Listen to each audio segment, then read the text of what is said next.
enormemente o convite, e aqui na pessoa da reitora Gunar e da querida Ana Santiago, pró-reitora de extensão dessa casa, eu quero externar o meu agradecimento. É a minha primeira vez na UERJ.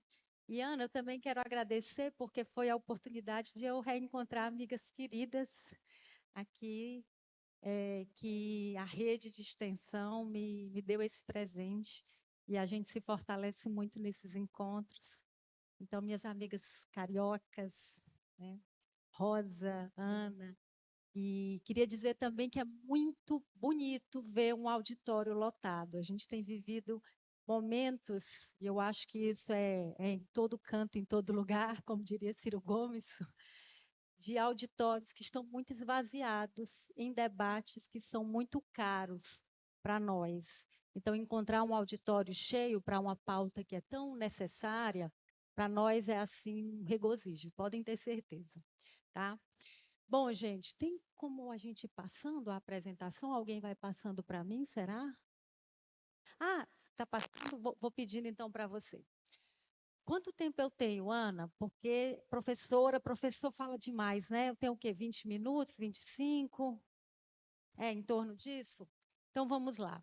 Gente, primeiro, eu queria me somar aqui ao que foi dito sobre o desafio que essa casa tem de fazer a inserção curricular da extensão numa linha do tempo em que parece que a gente está aqui num certo delay, né, num atraso, mas eu quero dizer que somam-se a vocês também muitas instituições nesse país. A gente vive um descompasso desse processo. Sexta-feira mesmo nós tivemos um encontro da Câmara de Extensão da Associação Brasileira dos Reitores e Reitoras das Universidades Estaduais e Municipais Brasileiras, a ABRUEM, e naquele encontro a gente teve a oportunidade de mostrar uma radiografia de como é que está esse processo da inserção curricular da extensão no universo das estaduais e municipais. Porque o FOR-PROEX, esse fórum que foi aqui mencionado, que é o Fórum de Pró-Reitores de Extensão das Instituições Públicas de Educação Superior, tem feito, desde 2023, um raio-x da extensão, em que nós buscamos levantar questões de diversas ordens, desde o processo de inserção curricular, o estado da arte desse processo até o momento, a orçamentação da extensão, os impactos, os registros, os sistemas, todo o processo, né, de avaliação da extensão. Então, são muitas questões, e uma delas é justamente essa: como é que se encontra na sua instituição, na sua universidade ou instituto federal, o atual estágio de inserção curricular da extensão. E também fazemos uma seguinte pergunta: quais têm sido as maiores dificuldades para implementar esse processo na sua instituição? E, no momento, nós identificamos que agora, o raio-x de 25, ano base 2024, levantou que a metade do universo das estaduais e municipais, que hoje compõe a ABRUEM 46 universidades estaduais e municipais, das quais fazem parte o ERJ, o ES e tantas outras, a metade delas ainda não chegou a 50%.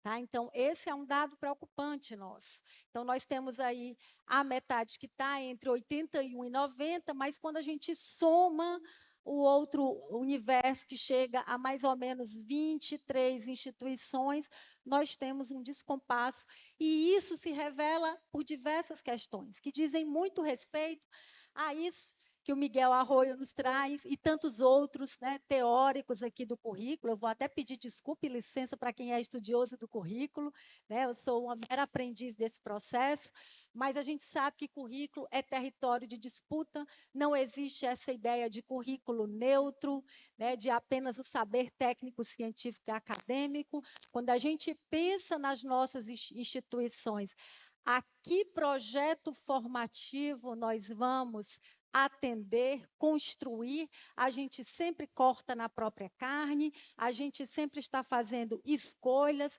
e a gente está lidando com intencionalidades e com permanentes mudanças culturais, socioeconômicas, políticas, a gente está lidando com idiosincrasias, como foi dito aqui, com linguagens diversas, que, de algum modo, elas nos fazem ou avançar, caminhar para processos de emancipação política, mas muitas vezes elas também obstaculizam esse nosso avanço. Isso depende das nossas escolhas políticas. E a inserção curricular da extensão foi, na história desse país, uma escolha política. É muito importante que a gente reforce aqui que nós estamos, talvez nesse momento, muito imersos na dimensão prático-operacional desse processo e muito preocupados com os desafios para dar conta disso, inclusive no aspecto da acreditação. Mas é importante que a gente compreenda que subjaz a todo esse processo uma conquista. A inserção curricular da extensão não pode, por nós, ser compreendida como uma mera normativa imposta pelo Conselho Nacional de Educação lá em 2018 e que agora nos obriga a estabelecer pelo menos 10% dos créditos dos nossos currículos na forma de extensão, porque tem uma resolução que nos impele a fazer esse processo. É muito importante que a gente olhe para a linha do tempo que nos faz chegar até esse processo. Pode passar. Que é exatamente uma lei que é a 13.005, né, que se reverbera a partir de um Plano Nacional de Educação. E aí é importante que a gente olhe para esse momento do Plano Nacional de Educação, desse novo círculo que a gente está atravessando. Aqui eu vou abrir um parênteses para dizer que nós temos, nesse momento, uma grande luta do ForProEx, que é fazer com que seja inserido nesse próximo PNE 2024-2034 o financiamento da extensão nesse país. Nós tivemos há 2 semanas, 1 semana e meia, o seminário do COEX, né, do Colégio de Extensão da ANDIFES, Associação Nacional dos Dirigentes das Instituições Federais de Educação Superior, e nesse seminário tivemos a oportunidade de participar de uma mesa com a senadora Tereza Leitão, que nesse momento preside a Comissão de Educação e Cultura do Senado e está conduzindo os trabalhos do novo Plano Nacional de Educação. E na fala da senadora, ela nos mostrou o contexto em que está esse plano, que deveria, inclusive, ter encerrado o seu processo de concepção, mas que se encontra numa dilação de prazo, numa prorrogação, o que tem permitido a propositura de algumas emendas ao projeto de lei. E, nesse contexto, o ForProEx fez uma propositura de uma emenda ao PL, que é de assegurar o financiamento da extensão com consignação orçamentária de pelo menos 5% para garantir o que está pressuposto na resolução de 2018, que estabelece que as instituições de educação superior precisam ter garantia de financiamento para dar conta dessa dimensão forçosa, obrigatória, embora para nós seja uma conquista. O que nós estamos pedindo nessa emenda ao PL nada mais é do que o pressuposto na meta 12.7, na estratégia, na verdade, 12.7 da meta 12 do PNE anterior, que é o de 2014 e 2024. É apenas isso. Lá estava dito que agora, de forma obrigatória, por meio de programas e projetos, a extensão precisa ser inserida nos currículos.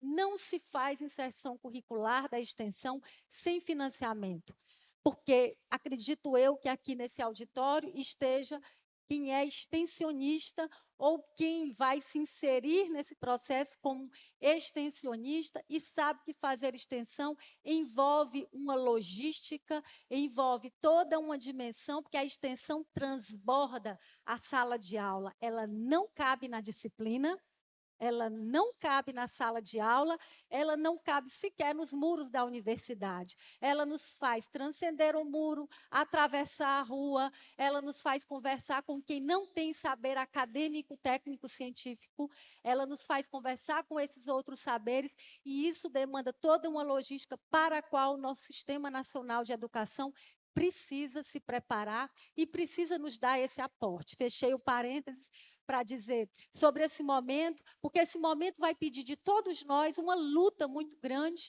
e um apoio das comunidades, dos territórios, comunidade, quando eu digo é comunidade acadêmica e comunidade externa, para que essa emenda seja incorporada e entre no PNE 2024-2034.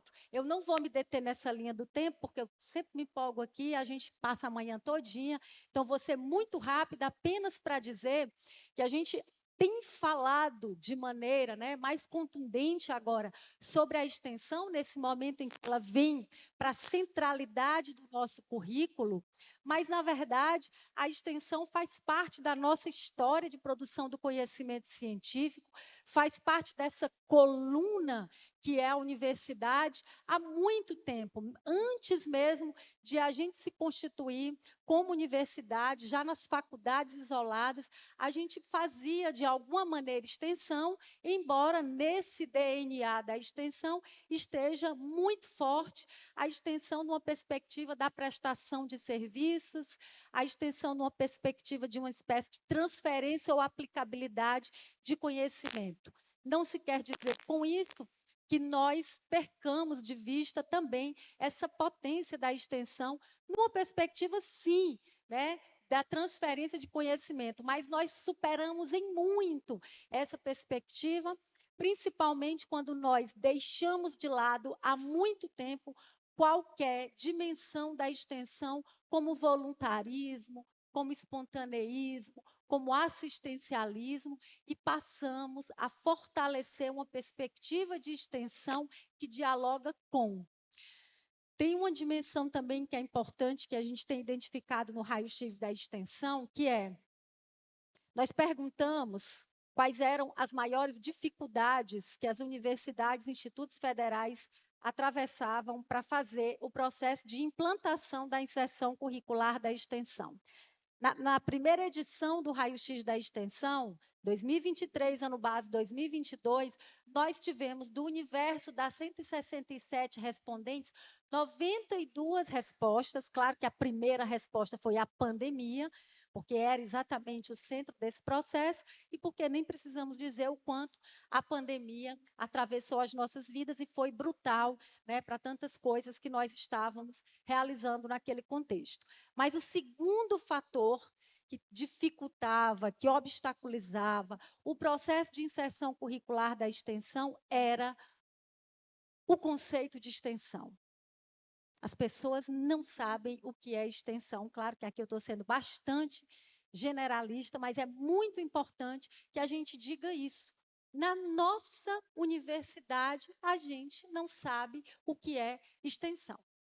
E aí, gente, é preciso fazer um dever de casa. Uma coisa que a gente tem pedido em todo lugar que a gente vai é, na Rede Nacional de Extensão, a RENEX, que é o portal, digamos, o ambiente onde se encontram ali os documentos do ForProex, as cartas do fórum, todas as publicações que nos orientam sobre o processo de concepção, avaliação, indicadores, está a Política Nacional de Extensão. Um documento simples, que todo mundo pode fazer o download e levar para casa, levar para a sala de aula, levar para cada vez que a gente vá conceber uma unidade curricular de extensão, a gente se basear, se fundamentar lá na Política Nacional de Extensão. Então, procurem esse documento na RENEX, leiam. Quando a gente diz que não sabe, são os formuladores também de políticas, que têm pensado marcos regulatórios para a extensão e que não estão se apropriando devidamente desse instrumento que nos é tão caro, porque é concebido de longa data. O Fórum, o ForProex, ele antecede a própria Carta Magna, ele é de 1987 e já previa o que estava lá estabelecido no artigo 207 da Constituição de 88, que é o princípio da indissociabilidade entre o ensino, entre a pesquisa e a extensão. Então, a política está lá para nos lembrar, inclusive os 5 Is da extensão, que a gente sempre tem dito como mantra. Eu não posso pensar a extensão se eu não penso no princípio da indissociabilidade, razão pela qual nós também temos lutado pelo financiamento da extensão. Como é que eu penso que a pesquisa tem um assento, que ela tem orçamento, que o ensino tem um assento no MEC e tem orçamento, e a extensão não, se no próprio artigo eu estou pressupondo um equilíbrio entre essas três dimensões, principalmente quando a gente olha para a nossa realidade territorial.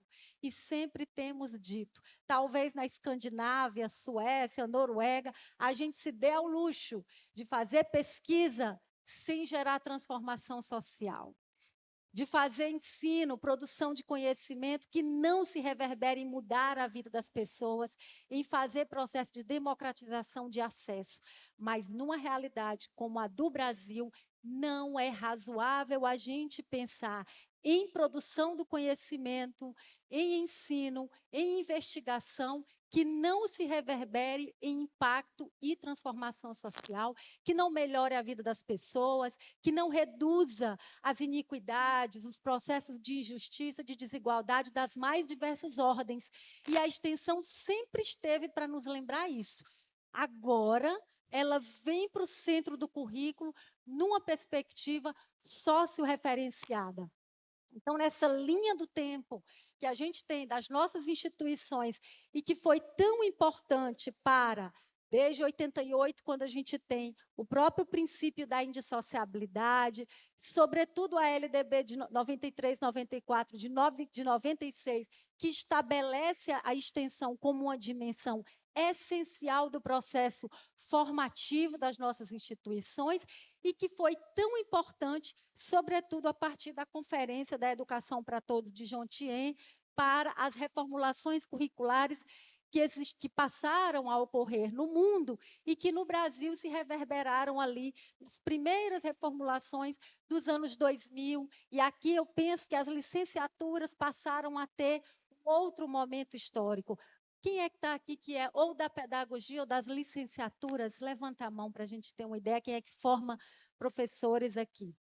Pronto, então a gente sabe o quanto as reformulações curriculares de 2001, 2002, que impactaram na criação das práticas como componente curricular, que expandiram as cargas horárias dos estágios supervisionados, que estabeleceram as atividades complementares, elas vieram para que nós passássemos a diminuir a fissura que nós tínhamos entre os conhecimentos científicos específicos e os conhecimentos pedagógicos, que são aqueles que nos orientam a formar professores, entre a teoria, a prática e o mundo do trabalho. Ali nós já tivemos muitos avanços, aperfeiçoados na resolução de 2015, mas é a partir de 2018 que a gente traz uma nova dimensão, que é a dimensão socio-referencial desse processo formativo. Pode avançar.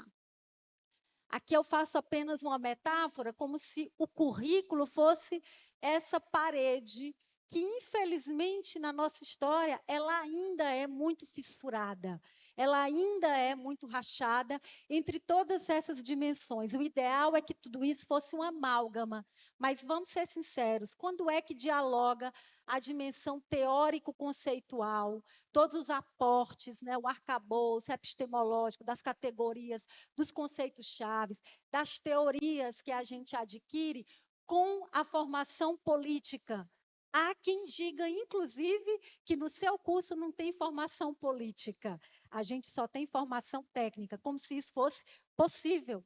Inclusive, as escolhas, né, por não fazer formação política já são escolhas políticas, né? Foi Aristóteles quem disse que nós somos um político, então nem sou eu que estou dizendo. Então, independentemente de qual seja a sua escolha, a formação política está ali, subjacente no currículo, ela precisa dialogar com a dimensão teórico-conceitual, por sua vez com a dimensão técnico-instrumental, por sua vez com a realidade prática do mundo do trabalho, e aí como a ampliação da carga horária do estágio supervisionado para nós foi importante, porque veio para superar uma fragmentação muito forte que nós tínhamos entre essa aquisição dos conhecimentos científicos e o conhecimento da realidade do mundo do trabalho, veio para dialogar com os componentes curriculares dos saberes específicos e pedagógicos e a dimensão da pesquisa, que também nos é muito cara,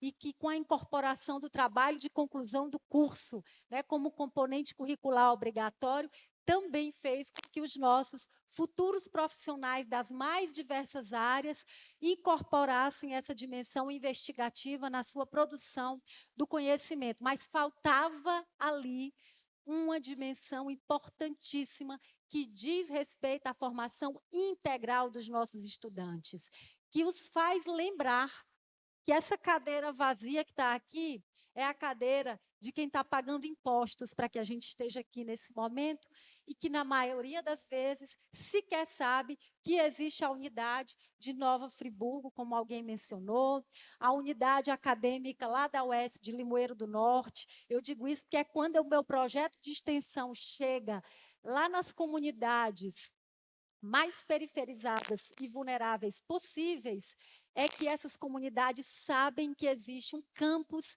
da UES nesse município. E no momento em que os nossos estudantes são impelidos a não passar pelo processo formativo sem dialogar com essa realidade social, aí sim você tem a completude desse processo formativo, que precisa ser um processo de formação, antes de mais nada, cidadã.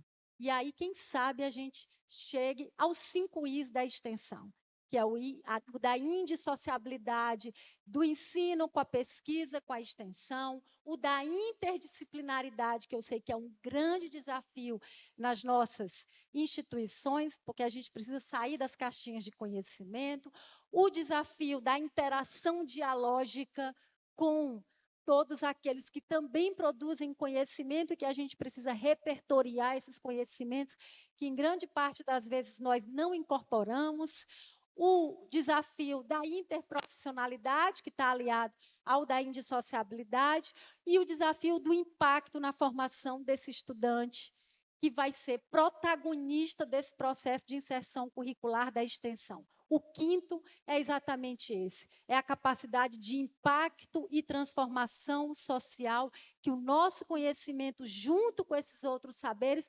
podem fazer. Quando a gente começar a se familiarizar mais com o processo de inserção curricular da extensão, a gente talvez desça do pedestal de que nós produzimos e transferimos conhecimentos numa perspectiva de via de mão única, e a gente passe a compreender que, na intenção de transformar, a gente muito mais se autotransforma, porque a gente muito mais aprende com aqueles a partir dos quais a gente estabelece o diálogo. Essa dimensão prática é a própria essência da extensão. Por isso que a extensão precisa ser reconhecida de maneira nenhuma mais como voluntarismo, espontaneísmo, assistencialismo e cada vez mais como um processo de produção do conhecimento científico, cultural, acadêmico, educativo e político, que gera o processo de transformação social pela perspectiva da interação dialógica, fortalecendo a pesquisa e o ensino.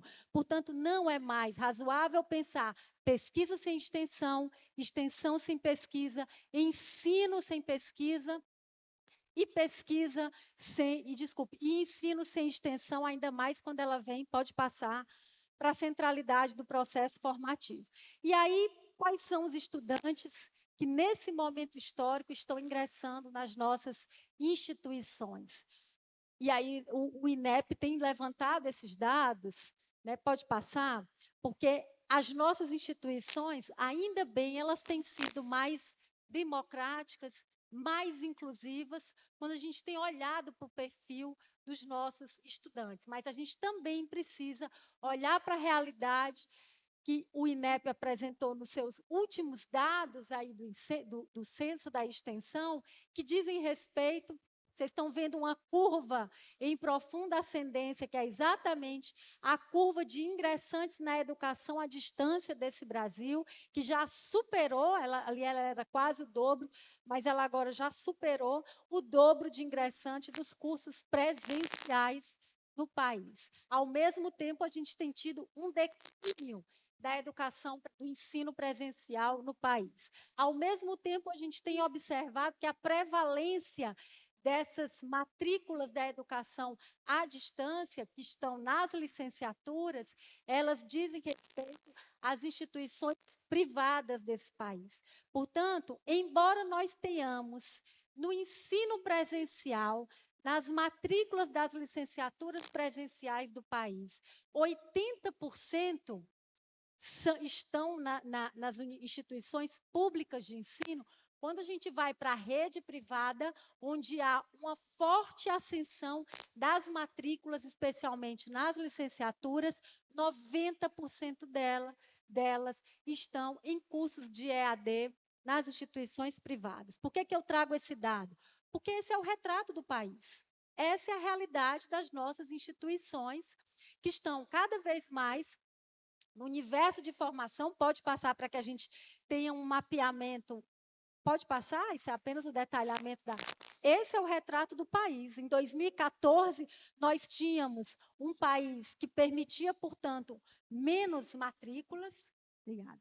E agora a gente tem a democratização do acesso ao ensino superior em quase todo o país, pela possibilidade da educação à distância. Mas quando a gente se aprofunda nessa questão, a gente precisa problematizar como é que tem sido essa educação à distância. Quais são as instituições, qual é a natureza desse processo formativo para atender a que desígnios são de mercado ou são desígnios sociais? E como é que nós, instituições públicas, nos vemos diante desse processo? Sobretudo, a permanência e o fim do ciclo formativo, é o mapa seguinte, desses estudantes, que a gente pode passar. A gente também percebe que quando eu tenho o ingresso, eu tenho um desafio, que é permanência estudantil e fazer com que esses estudantes terminem. E aqui é o retrato das licenciaturas no país, o mapa da física, ele mostra que a gente tem uma grande retração de estudantes. Isso não é nenhuma novidade, mas é interessante quando a gente olha essa geografia, tirando ali a pedagogia, né, quando a gente vai para as áreas, principalmente dos núcleos duros de formação, física, química e matemática, a gente percebe a dificuldade da permanência e da formação dos nossos estudantes pode passar. E aí, diante disso, nós temos muitas questões a trabalhar, ainda mais no imaginário social coletivo de que a educação superior já não é razão de sucesso, já não é motivo pelo qual a gente precise ter melhores condições de vida. Então, eu também trago esse relatório do Instituto de Pesquisa Econômica Aplicada, que refuta o dado de que o trabalhador do ensino superior, ele não precisa... Né? Não há mais necessidade de ingressar na educação superior para ter melhor condição de vida. Né? Em contextos aí em que youtubers, né? Processo de uberização que a gente vive e dessa mágica de fazer dinheiro com a lei do menor esforço, é importante também que a gente mostre esse dado. E esse relatório, que é um relatório curtinho de fácil acesso, eu devia ter colocado QR Code, mas eu posso disponibilizar e também é fácil de achar nos sites de busca. A gente tem a identificação dos cursos em que a diferença salarial entre trabalhadores com ensino superior e médio chega até a 4 vezes, a depender da natureza desse curso. Pode passar. Mas a pergunta é essa: quem é que tem entrado nas nossas instituições? São estudantes mais pobres, isso é o INEP que nos diz, com famílias em que geralmente esse estudante é o primeiro a se formar nessa família, há um aumento do número nas licenciaturas do que se declaram negros, tem sido superior a 50%, o que nos impele cada vez mais a pensarmos as nossas instituições para esse público também, para que esse público se represente, se identifique e se veja nessa realidade socioformativa. E que também apresentam dificuldades de produção textual, de leitura, porque também tem déficits formativos. Então, essa nova realidade, a gente não pode se alijar dela quando pensa o currículo.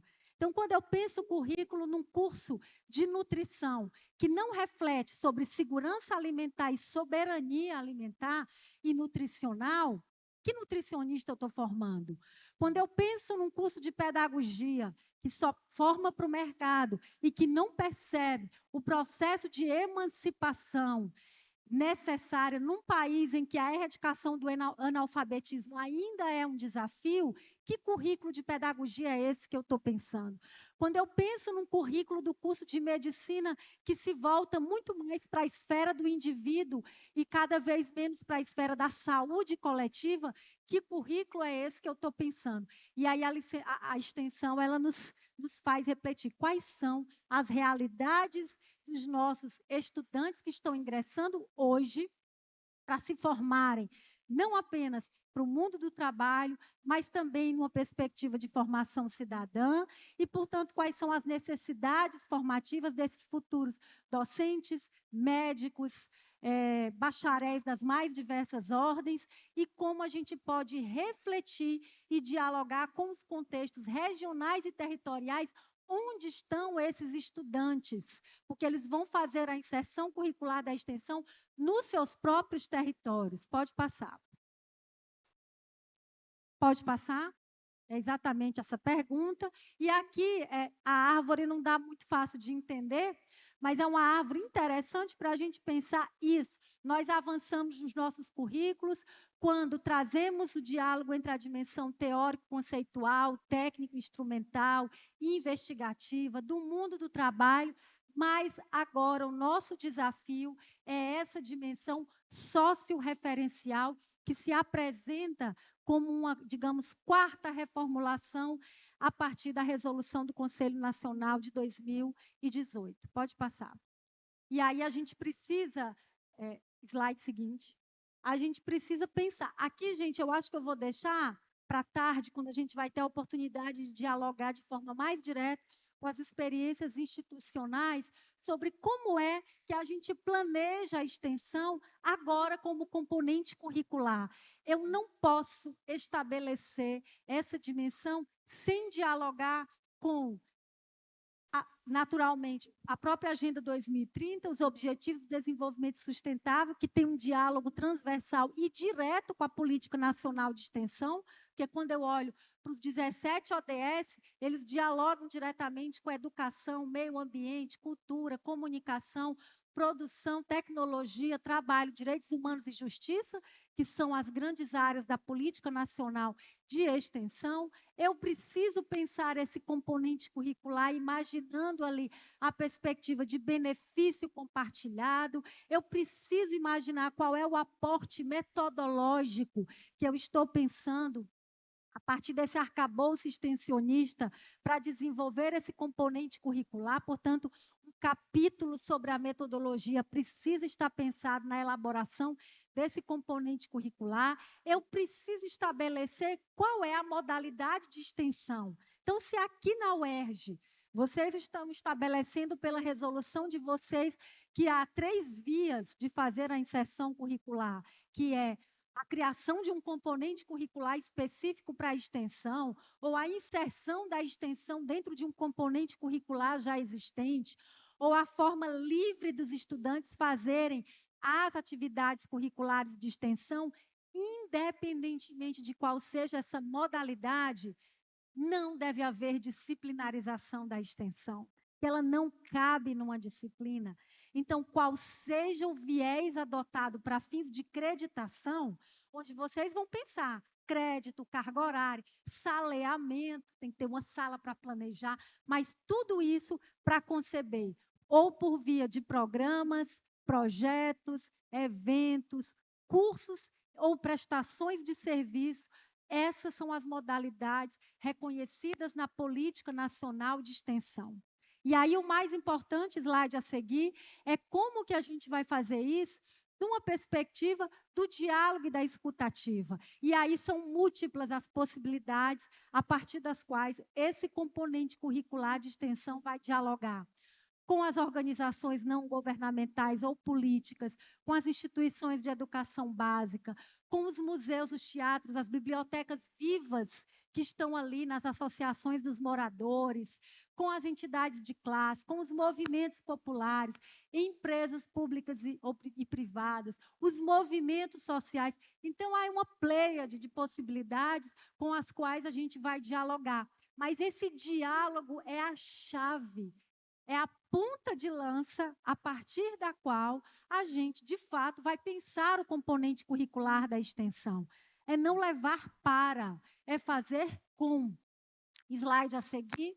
Então, nessa perspectiva, quando eu olho aqui para a abrangência da UERJ nos seus territórios, seja pelo ensino presencial ou educação à distância, tendo em vista que a própria resolução também estabelece que, mesmo nos cursos da educação à distância, a extensão vai se dar presencialmente nesses territórios, de acordo com o polo compatível. Então, quando eu olho para essa geografia da abrangência da UERJ, quais têm sido as demandas comunitárias, locais, regionais, dos territórios, a partir das quais eu vou estabelecer a pergunta: como é que nós podemos juntos enfrentar esses desafios dos cursos diversos que a gente tem aqui, das expertises diversas, né, do público que a gente tem, estudantil e docente, para dialogar com esses territórios?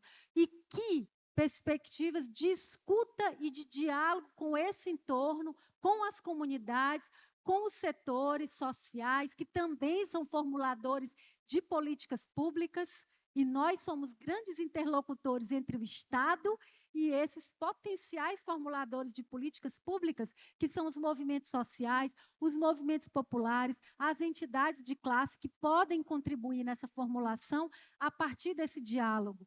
E, portanto, qual é a agenda de articulação com a pesquisa que essa casa tem feito, e o PROEXT-PG tem sido um programa para potencializar essa capacidade, né, que a gente tem de fazer pesquisa com comprometimento social, mas não só ele, desde a graduação, como é que a pesquisa tem dialogado com as políticas de desenvolvimento local a partir da extensão. São algumas perguntas que sempre precisam nos orientar na elaboração desse componente curricular extensionista. Pode passar.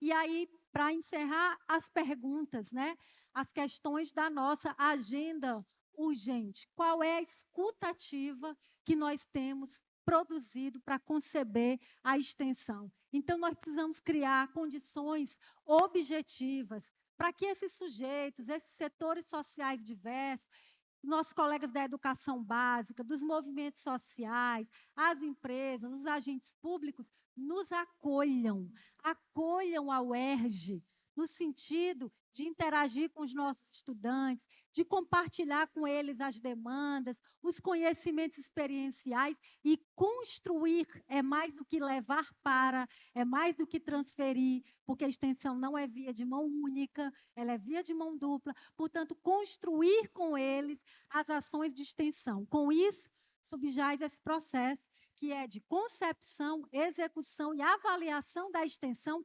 sempre em perspectiva dialógica. A dialogicidade atravessa todo esse processo. Então, isso nos exige incursão territorial.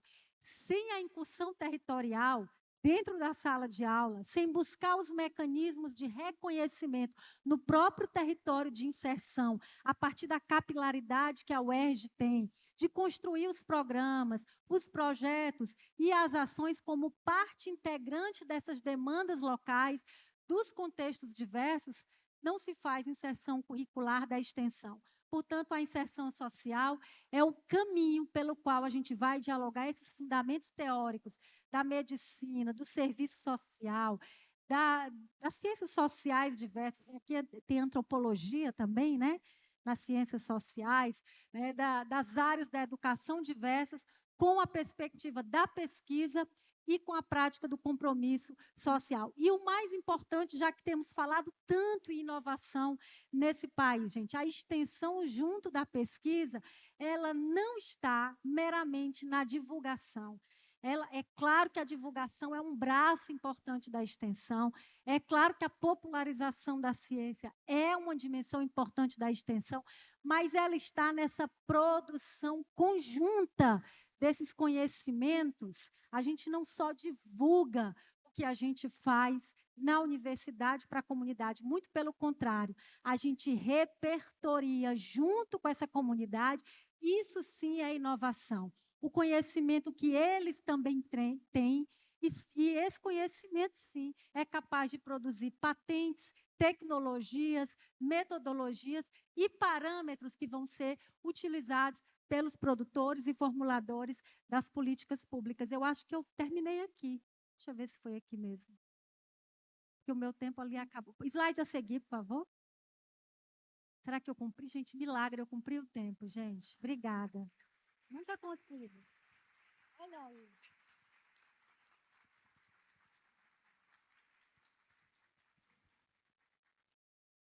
Ui, deu até um suspiro, né? Ui, né?